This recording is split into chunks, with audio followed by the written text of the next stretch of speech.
Berawal dari dua orang penjaga keamanan Fortico bernama perusahaan yang sedang bertugas memindahkan uang ratusan ribu dolar ke salah satu bank di kota Los Angeles. Begitu mereka berjalan 1 kilometeran dari tempat pengambilan uang, tiba-tiba sebuah truk semen berhenti di depan mereka.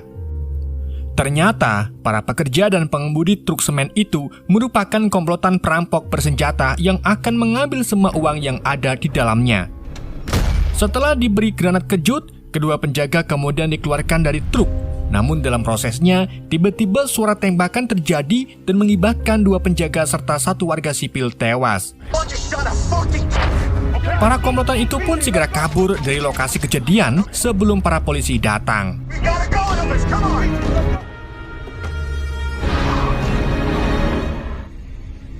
3 bulan kemudian setelah kejadian tersebut, seorang pria bernama Patrick Hill atau H mendaftarkan diri sebagai petugas keamanan di Fortico.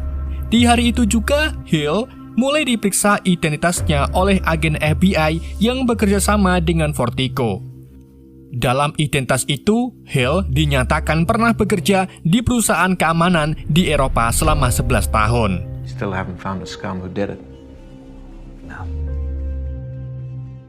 Meskipun Hill memiliki pengalaman, ia harus tetap dites keterampilannya oleh salah satu seniornya yang disebut sebagai Bullet.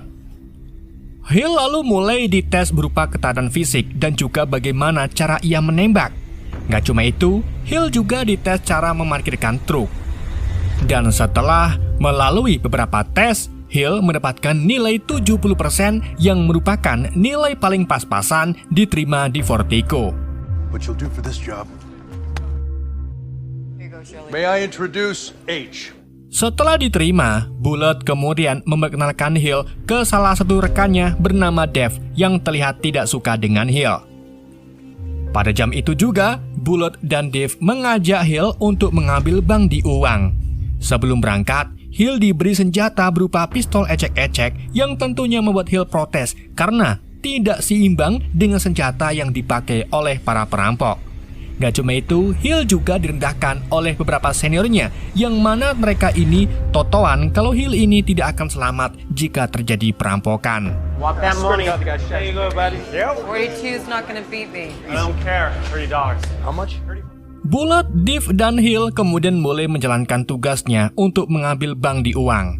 Sekaligus memberi arahan kepada Hill cara menjadi petugas pengantar uang yang benar. Hunting for Pop-Tarts. Singkat cerita, setelah menyelesaikan tugas pertamanya, Bullet kemudian mengajak Hill untuk nongkrong di bar. Hal ini memang sudah menjadi tradisi, di mana jika ada petugas baru, maka petugas itu harus mentraktir para seniornya bersenang-senang di bar. Tentu saja Hill menerimanya, tapi sebelum itu Hill diam-diam mengamati ID card para pekerja, seolah-olah Hill ini sedang mencari informasi. That doesn't make any sense. Ketika di bar, salah satu senior bernama Stecky dengan songongnya ingin mengajak Hill berkelahi. Namun, Hill sama sekali tidak terpancing dan justru memberikan Stecky uang untuk membeli minuman.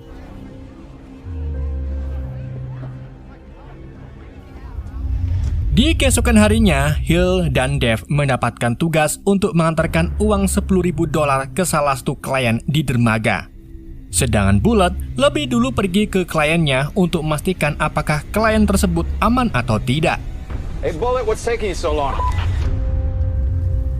Namun setelah ditunggu-tunggu, Bullet tidak kunjung kembali. Dan di saat itulah Dave serta Hill mendengar kegaduhan melalui walkie-talkie, di mana Bullet ternyata sudah ditangkap oleh komplotan perampok yang menginginkan uang $1,2 juta di dalam truk tersebut. Mengetahui hal ini, Dave pun langsung panik. Ia lalu menyarankan Hill untuk pergi. Namun, tentu saja Hill menolak karena nyawa Bullet sedang terancam. Akhirnya, Hill pun meminta Dave untuk menemui para perampok tersebut.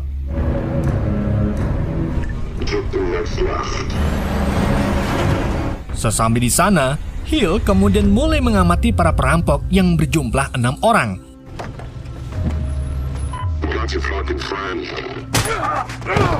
Setelah itu, ia mulai melebarkan kantong uang ke bagian belakang pick up. Tetapi di sini, Hill sengaja menjatuhkan salah satu kantongnya. Dan begitu salah satu pria bersenjata keluar dari mobil, Hill langsung melempar tasnya sambil menembak pria tersebut. Tidak cuma itu, Hill juga mulai menembaki para perampok satu persatu dengan sangat akurat. Dan lebih gilanya lagi, Hill menghadapi para perampok itu dengan sangat tenang, seolah-olah Hill ini sedang bermain ludo bersama ponakan-ponakannya. Who is this fucking lunatic? Hill kemudian mengejar pemimpin perampok dan berhasil memojokkannya. Ia meminta si pemimpin untuk mengatakan dengan siapa dia bekerja. Tetapi karena pemimpin itu menolak, Hill pun langsung membunuhnya. Sedangkan Dave dan Bullet hanya bisa terbengong-bengong melihat kemampuan membunuh Hill. Setelah kejadian itu, Hill kemudian dipanggil oleh 2 agen FBI sebelumnya yang sama sekali tidak menyangka kalau Hill ini memiliki keterampilan menembak yang sangat luar biasa. Meskipun begitu, Hill terlihat merendah dan mengatakan kalau dirinya hanya melakukan apa yang seharusnya dilakukan. 2 agen FBI itu lalu menunjukkan rekaman perampokan 3 bulan yang lalu yang menewaskan 2 penjaga dan 1 warga sipil. Mereka meminta Hill untuk melihat para pelaku, siapa tahu ada salah satu pelaku yang tidak asing bagi Hill. Di sini terlihat Hill sangat sedih dan marah, tetapi ia mengatakan kalau dirinya sama sekali tidak mengenali para pelaku tersebut. Mr. Hill? No. I'm sure. Thank you, Mr. Hill. Setelah diinterogasi, manajer Vertigo bernama Terry menyarankan Hill agar mengambil cuti untuk menenangkan mentalnya setelah membunuh para perampok. Tetapi Hill menolak dan didukung oleh CEO Vertigo yang meminta Terry untuk menaikkan jabatan Hill. Last year, we wouldn't be in this mess. Sementara itu, 2 agen FBI tadi melapor kepada atasannya bernama Agen King yang menyatakan bahwa Hill ternyata adalah orang paling ditakuti di Amerika Serikat. Tetapi bukannya memberi arahan untuk menangkap Hill, Agen King malah memerintahkan kedua agen itu untuk membiarkan Hill. Karena sebenarnya Hill akan membawa mereka menemukan pelaku yang telah membunuh 2 penjaga serta 1 warga sipil. Now listen to me very carefully. Money doesn't mean a thing to him. Di malam harinya, Hill yang sedang berada di hotel didatangi seorang wanita bernama Christy yang memberi Hill data dokumen semua para petugas di Vertigo.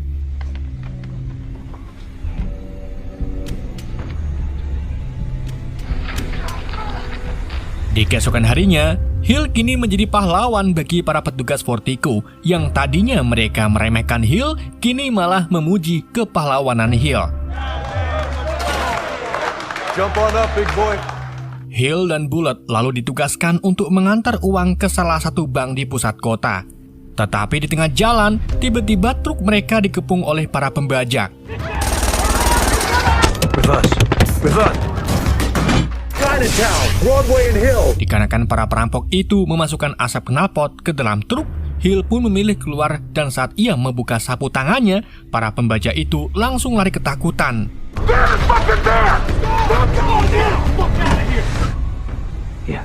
Kejadian ini pun membuat Terry bertanya-tanya siapa sebenarnya Hill. Begitu pula dengan Bullet dan Dave yang menganggap kalau Hill ini merupakan legenda roh kegelapan. Dan untuk mengetahui siapa Hill ini sebenarnya, Sin kemudian menunjukkan 5 bulan sebelumnya, tepatnya hari terjadinya perampokan di awal film. Di mana pada hari itu, Hill dan putra satu-satunya bernama Doggy hendak pergi berlibur.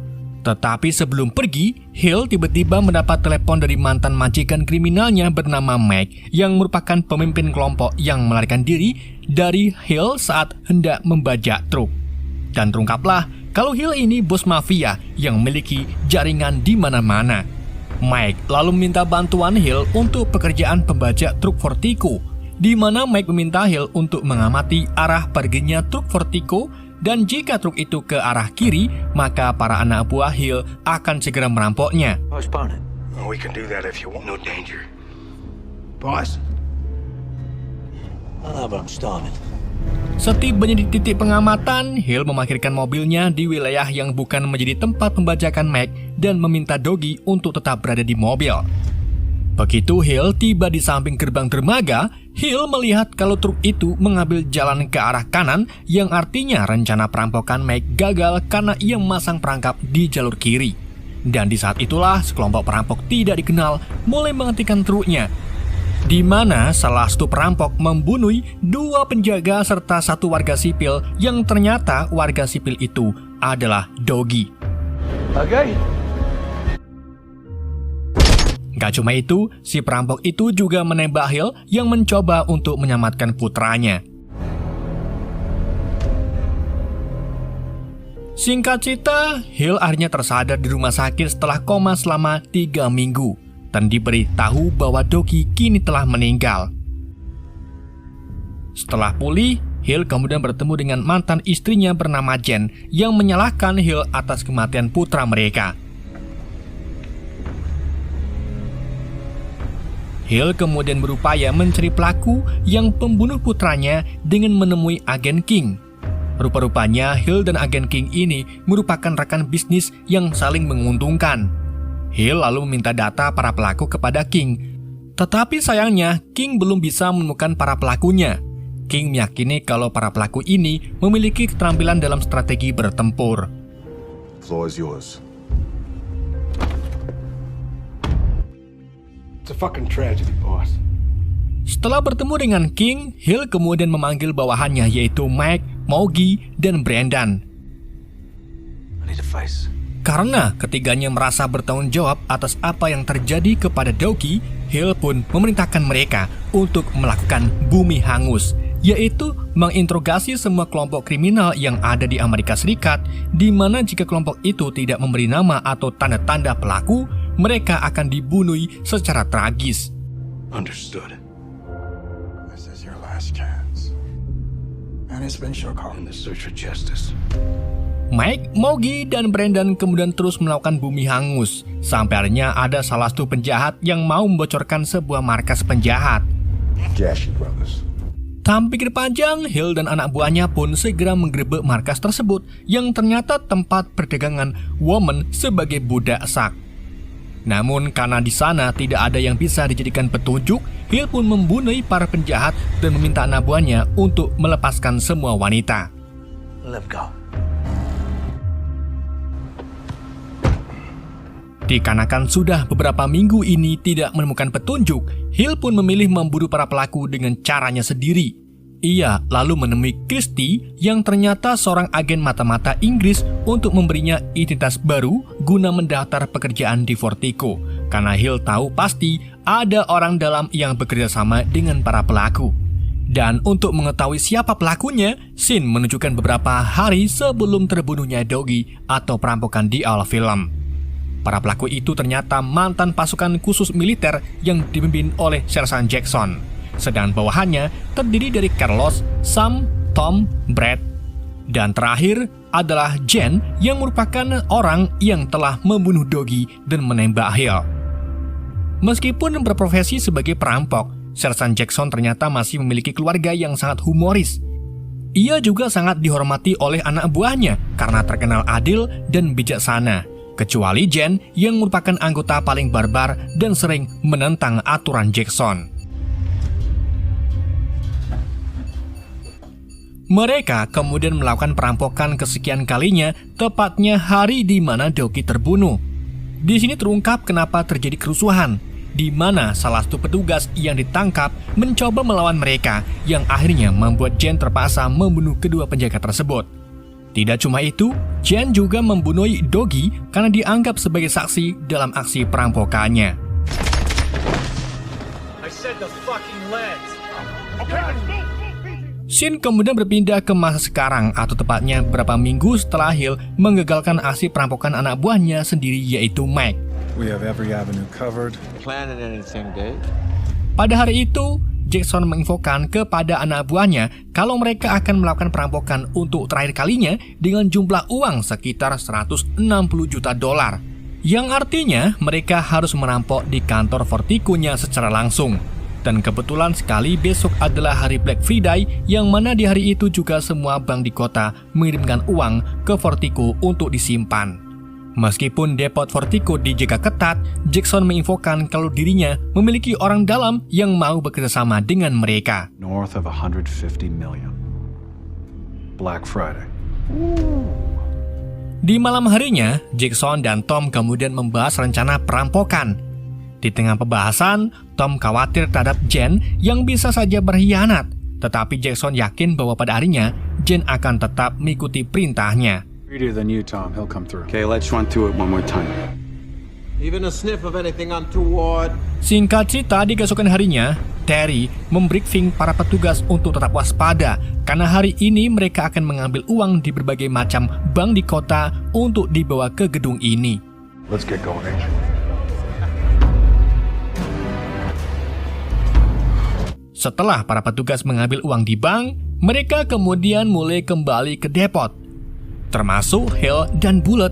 Tetapi saat sedang dalam perjalanan ke depot, Bullet mengaku kepada Hill bahwa dialah orang dalam yang memberitahu para perampok truk mana yang harus dibajak. Dan pada hari ini juga akan terjadi perampokan di depotnya langsung.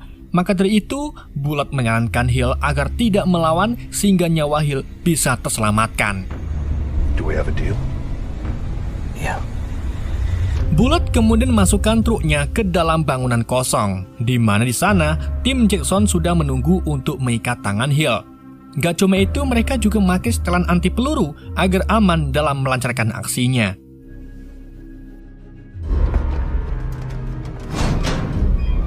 Setelah mengikat tangan Hill, mereka pun masuk ke dalam truk menuju ke depot.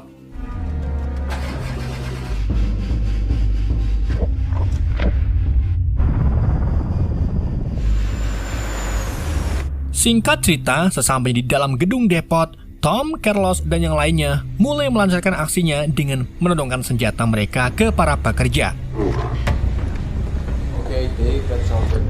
Sebelum mengambil uangnya, mereka lebih dulu meletakkan Hill di bagian sel bersama Terry dan Dave. Setelah itu, mereka membuat drama dengan menyandra Bullet dan minta petugas berangkas untuk membukakan berangkasnya. Namun, petugas itu menolak dan lebih memilih adu tembak dengan kelompok Jackson.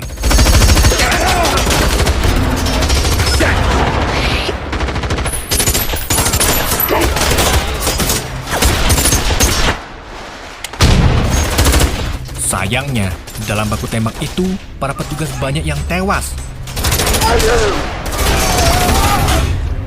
Setelah menyingkirkan beberapa petugas yang melawan, para perampok mulai mengambil uang dan masukkannya ke dalam tas. Di saat itu juga, polisi datang menghadang pintu masuk depot. Tetapi para perampok itu tidak peduli karena ancaman yang sebenarnya adalah anggota SWAT yang masih membutuhkan waktu 8 menit untuk sampai ke gedung tersebut. We're 8 minutes out. 8 minutes out. Bersama dengan itu, 3 petugas bernama Dana, Jack, dan Dillard memutuskan untuk menembaki para perampok. Namun dalam aksinya, Jack tertembak.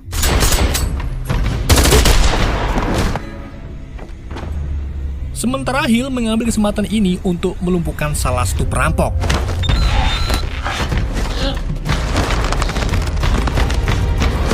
Hill kemudian memakai setelan perampok dan mulai membunuh perampok kedua. Setelah itu, ia lanjut menghadapi perampok lain. Hal ini pun membuat Dave merasa terdorong untuk membantu Hill yang berjuang sendirian.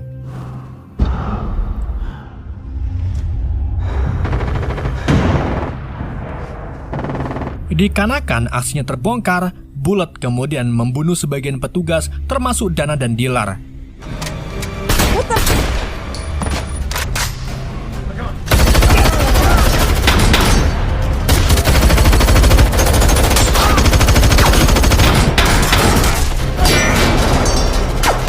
Ia juga menembaki Hill dan membunuh Dave. Hey, boys, what? Setelah itu, Bullet bergabung dengan para perampok yang kini tinggal 2 orang, yaitu Jen dan Jackson. Ketiganya lalu melarikan diri dari depot menuju gedung parkiran. Sesampai di gedung parkiran, Jen menemukan kalau Jackson terkena tembakan di bagian leher. Dan karena Jackson sudah tidak bisa apa-apa lagi, Jen pun membunuh Jackson. Setelah itu, ia membawa semua uangnya ke jalur kereta terbengkelai bersama Bullet.